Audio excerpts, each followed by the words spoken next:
through the first 6 or 7 innings the other day. It didn't look like it. What were you thinking as the bats were just so quiet for the Nats? 4 hits through, I think, the first 16 innings. I know those of us here in D.C., we were very much in a woe is me mode. This lineup, though, is just too good to stay that quiet, we thought. Yeah, well, to be totally honest with you, and I think everybody kind of had that feeling, you go look at the bottom of the 8th inning, and essentially the series is hanging in the balance going to the bottom of the 8th. You don't win that game, you drop those first 2 on, in your place, and and nobody wants to say it's done, but it's because it's been, 2-0 is not impossible to come back from, but man alive, when you lose those first 2 at your place, and it's been funny because that's the only game a home team has lost so far. Right. And now all of a sudden here comes Bryce Harper with the bomb. Here comes Zimmerman, and it was just one of those. It was really kind of a cool half inning, guys, when you think about it, because Adam Lind comes up. He's never in a postseason game. He gets the rally started. Then you got a kid who can't shave, going to go pinch run for him. And then you got Harper, who has been kind of looking for the stroke, and then Zimmerman, who's been the guy who's been there for so long after being the first draft pick, and all those things. It was the perfect storm in the bottom of the 8th, and now we're right up. We have a playoff game, a day game at Wrigley. It's baseball's a beautiful thing. It really was. I gotta say, one of the craziest turnarounds I've seen in my life.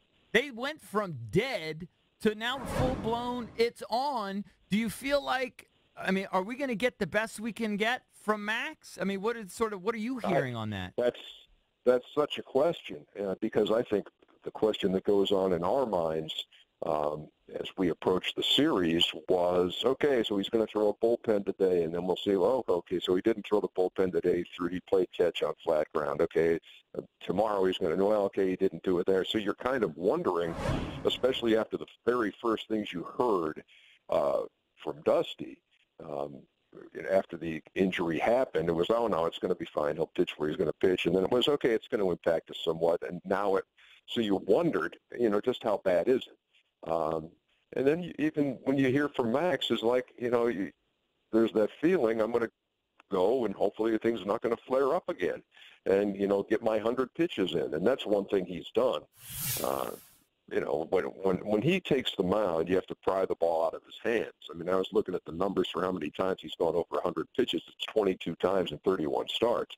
And so I think if there's no reason to say, I don't know, it might tighten up on me, so I better put me off another day. No, this is when you pitch, and you pitch in a situation like this, and you pitch, you take the mound at the home of the guys who won the whole thing, and you guys know Max well enough too.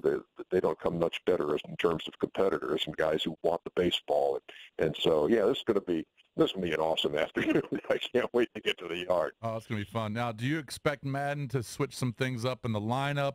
If you look at the numbers, Max, I think opponents hit lefties hit or righties hit 140 off of Max. Lefties hit 2, it wasn't great, but 215, 220, something like that. Do you expect him to go lefty heavy in the lineup? Maybe put LaStella in, maybe put John Jay in. What do you think?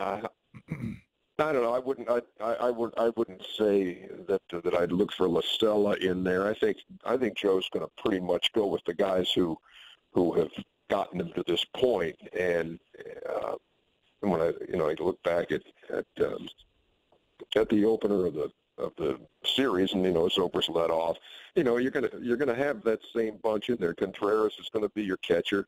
Unless, I don't think he'd make a switch there.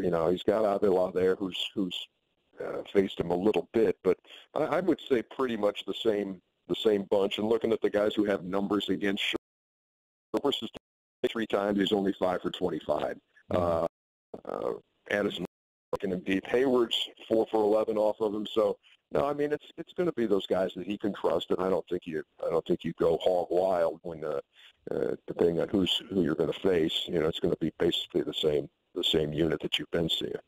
Joined by Ernie Johnson. You can watch him on The Call with Ron Darling, Sam Ryan. Nats Cubs NLDS is on TBS, exclusive home of the National League.